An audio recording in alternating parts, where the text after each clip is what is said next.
A while ago, I made a video on my French channel for supercars that you could buy for under 50,000 euros. I ended up saying at the end of that video that I was going to buy one of those cars, and that ended up happening. I bought myself an Audi R8.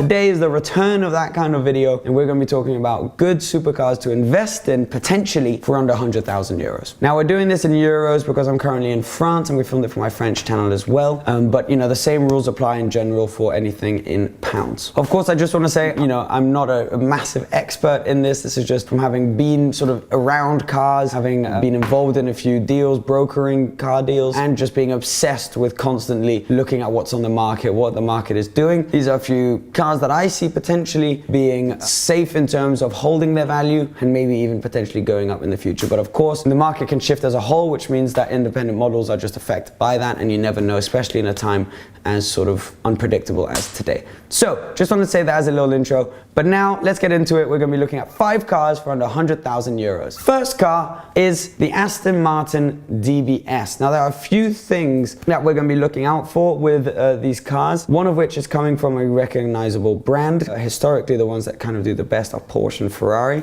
but then a brand like Aston Martin does have potential as well, Lamborghini, potentially Mercedes, some of the other German guys. So Aston Martin kind of ticks that box. Another box that's great to be ticked is a naturally aspirated engine, no turbos, no supercharger, nothing of the type. That helps because that's becoming a more and more rare breed. The more cylinders you can have to that natural aspiration, the better. This here is a naturally aspirated V12, so we're kind of ticking all of those massively. And then the ideal is to also have a manual gearbox, because again, that is another dying breed. So if you can get all of those things ticked, you're looking pretty good. If you can on top of that have history behind the specific model, if it's a remake of an old model, or it's just famous for another reason like it being in a film, that helps massively as well. Now this car right here, the DBS, was actually in James Bond. I believe it was Casino Royale. So the DBS, I'm going to be showing you guys examples of cars for sale in Europe for every single model that we talk about. This one in front of us right here is a car from 2008. It's got 44,000 kilometers. Now people didn't actually stack miles on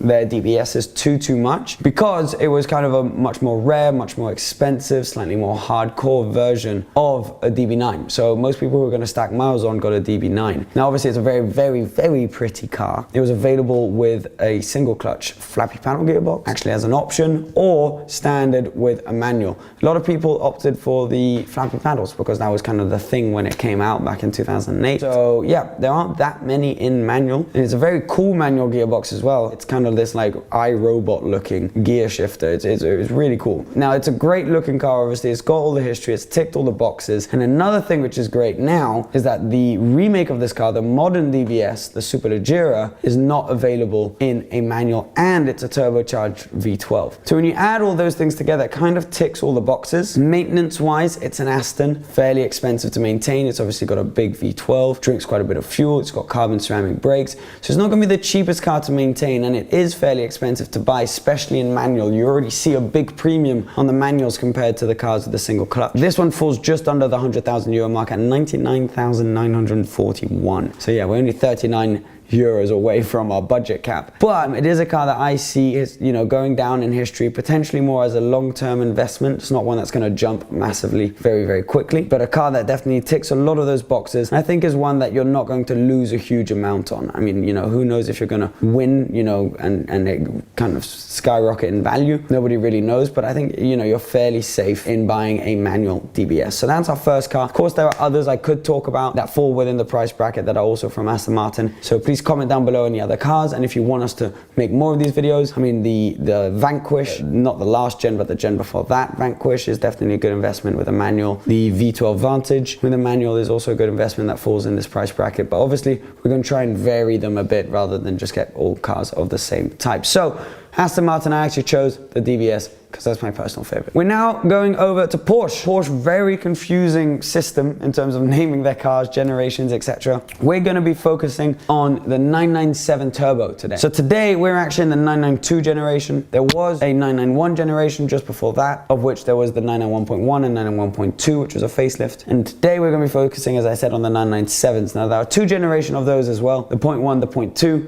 Obviously a facelift is the 0.2, and we're going to be focusing focusing on the turbos. The reason I've chosen this car is because the 997 generation turbo is the last Porsche 911 turbo that was ever made with a manual, and the legendary Mesca engine. So that's one of the reasons why I've chosen this. The ultimate one for me, I think, would be the 997 second generation Turbo S with a manual. Very, very rare, very pretty, extremely powerful car, but they're very hard to find. I saw two pop up on the market not too long ago. One had a terrible spec, the other had way too many miles. So it's pretty hard to find one of those. You just need to kind of keep an eye out. But to give you some numbers, to give you an idea why those are so much more expensive, there were 25,001 Porsche 997 turbos made through 2005 to 2013, through all the generations. Now, 19,201 of those were the first generation turbo cars. Now, obviously this is worldwide numbers. 3,800 of those were the 3.8 liter Gen 2 cars, and then only 2,000 were Gen 2 Turbo S's. And of those, I think only about maybe 500 were manual,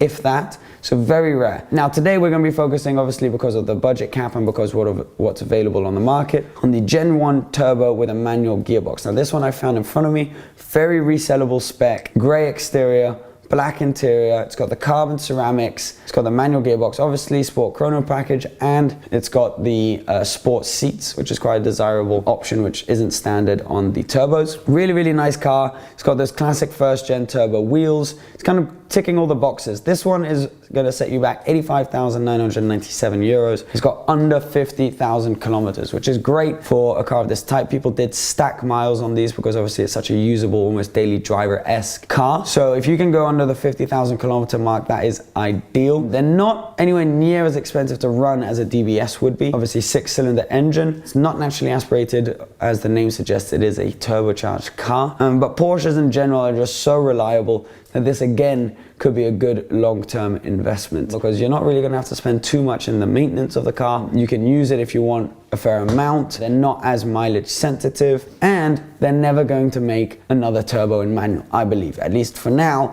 none of them are available in manual because the ethos of the turbo matches the modern day PDK so much better than a manual gearbox would. So you kind of know you're safe in terms of that's not going to come around again, and I believe that it's going to mean that in the long run, it's a car which again could hold its value quite well and maybe even potentially go up. So that's the second car. Third is one obviously quite dear to my heart. It is an Audi R8 V10 with a manual gearbox. So I obviously picked one of these up about 6 months ago. So studied the market for these quite a bit. Realized that there's actually a real niche. So they made quite a lot of R8s in manual actually. Obviously always naturally aspirated, whether it was the V8, 4.2 liter V8 or the 5.2 liter V10. Now there are a few generations similar to what we just discussed with Porsche. Audi R8s, there are 4 generations effectively. There's first gen facelift, second gen facelift, which is where we currently are. I think the sweet spot is the first gen facelift because one, I think they look considerably newer, much more modern, and obviously they were then available with a double clutch gearbox, which means a lot more people decided to go for the semi-automated double clutch gearbox rather than with the first gens when it was R-tronic. It was such a shit gearbox that people were basically going for the manual a lot more. So you see a lot less manual facelift cars knocking about, even more so with the V10s, and even more so with the V10 Pluses, because I've been told that it wasn't even an option that you could tick on the V10 Plus. It was something that you had to ask your dealer specific to have your V10 Plus in a manual gearbox. So for example, in the UK, I believe there are only 9 delivered, 2 have since been crashed. There are only 7 V10 Plus manuals that are in the UK, and I don't think there's a single one on the market right now. So they are going up in value gradually and probably would not fit under this 100,000 mark anymore. So we're going to go with a normal V10, so non-V10 Plus. So this one is obviously got the same engine, but it's setting back 525 horsepower rather than 550. 5.2 liter V10 derived from a Lamborghini Gallardo, which we'll be talking about in a little bit. Now, this one is actually a spider. In general, coupes are better for any of these. The DBS, the Porsche, and the R8. Any kind of car that you're looking to invest in, because the soft tops on these cars can corrode pretty easily and need replacing, and just in general the system for it will look pretty outdated after a while and be very slow. So it's an easy way to tell the age. So generally, if it's a car that you're looking to invest in or not lose too much money in, I'd recommend a coupe. However, there aren't that many on the market, so we're gonna have to make do today, for example's sake, with a Spider. Now this one, yeah, 89,990 euros. It's very resellable spec, white. Now obviously there are a few things that you got on the V10 Plus, like specific rims and things like that, which you can't get on the standard V10. This one actually has V8 wheels, but one very nice option it's got on the interior, the sport bucket seats with a diamond stitching. Now really nice gated manual gearbox. I can tell you from experience that it's such a satisfying feeling changing gear with that gearbox. Now people put quite a few kilometers on their cars. I know this, mine has 40,000 miles now. Because they're so reliable and not too expensive to maintain, because obviously the parts for them, seeing as they made so many R8 and all they really changed with the lights and stuff, the body panels were still basically the same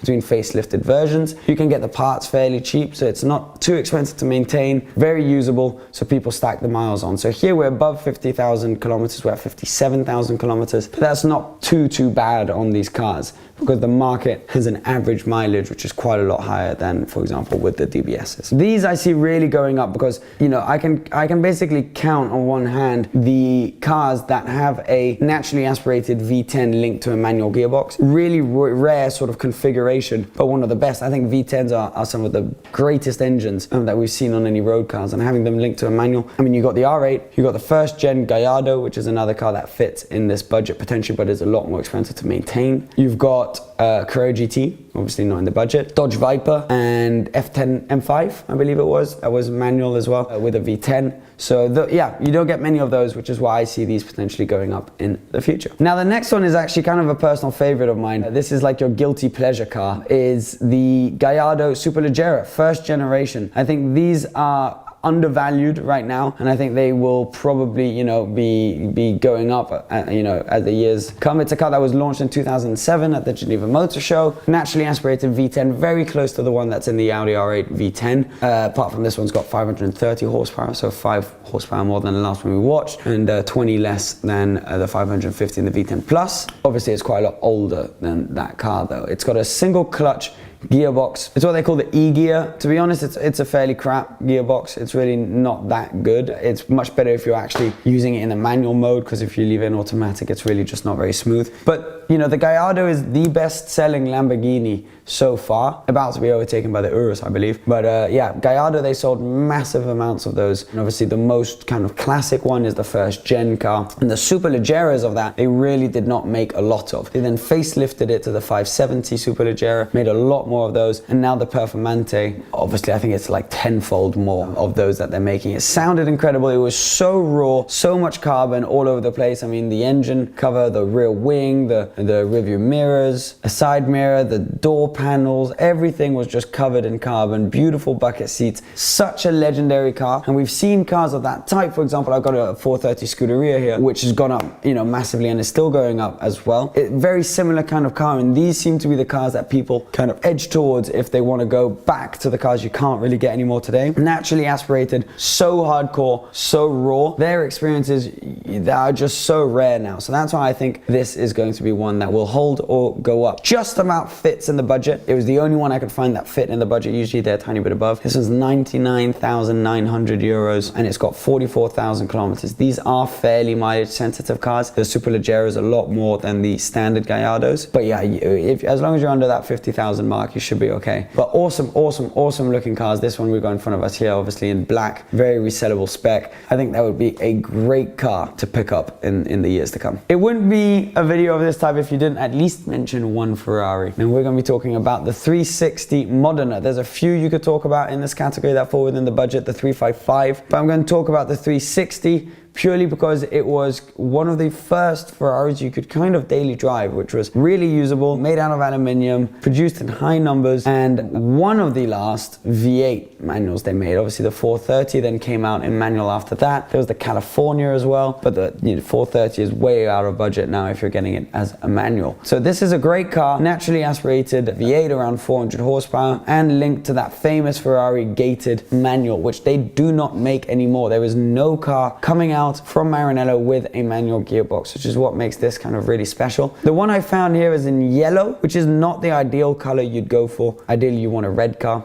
with a tan interior, kind of like Sam seen through glasses. That's the ideal spec. Yellow is obviously quite a legendary color with Ferrari because, as you may know, it was Ferrari's color originally. Enzo Ferrari painted the cars in yellow, but then when he started racing in motorsport back in the day, every country was assigned a color, and the cars that came out of that country had to wear that color, which for Italy was red, and then it just kind of stuck with Ferrari from there. So it is quite a legendary color. There is a story behind it. The 360 Modena is obviously a great car. Big numbers produced, so they haven't skyrocketed yet, but in the future I just think all manual Ferraris are a fairly safe bet. This one is at 86,000 euros. You're looking at 35,000 kilometers, which is fairly low. With these, you do need to be careful to have a full service history, ideally potentially even come from a dealer, just because they are fairly fragile cars. You really want to know they've been well maintained, and because a lot of people daily drove them or beat on them quite a bit, there are a few knocking about that aren't in the best condition. So you need to be fairly careful with these, but as a whole I think they could be a pretty good idea to walk into one. So yeah, I mean, those are 5 cars, just real quick overview of those. Let me know down below which of those 5 you would pick. They're kind of modern classics. We're not going very classic with the cars. You can tell the trend is naturally aspirated when possible, manual when possible, and rare is always a positive thing. So yes, there's a lot of other cars we could talk about which are under this budget: the 355, the Vantages, Z4Ms, E55 AMGs, Supras. There are so many other cars we could talk about. So if you want more of these kind of videos, if you'd like them, you know, under 20,000, under 200,000, future cars to come, please comment down below what kind of thing you would like. Again, this is not my job. I'm not an expert as this. I don't want you to take my advice word for word, but it's just a few things that I kind of potentially see as a trend which could look pretty good, and so it's more to start a discussion more than try and 100% educate you and tell you what's going to happen with the market, because no one really knows. Anyways, I hope you enjoyed this video. Thank you so much for watching. Please subscribe if you haven't already, and I'll see you again very soon. Cheers guys, bye bye.